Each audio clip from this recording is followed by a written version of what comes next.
Alright, check this out. So this is a $260 racket. And it's making like creaking noise. And then this one is $240.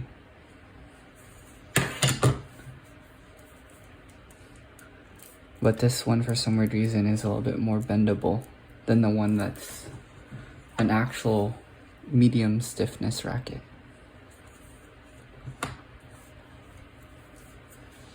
So I might return this one.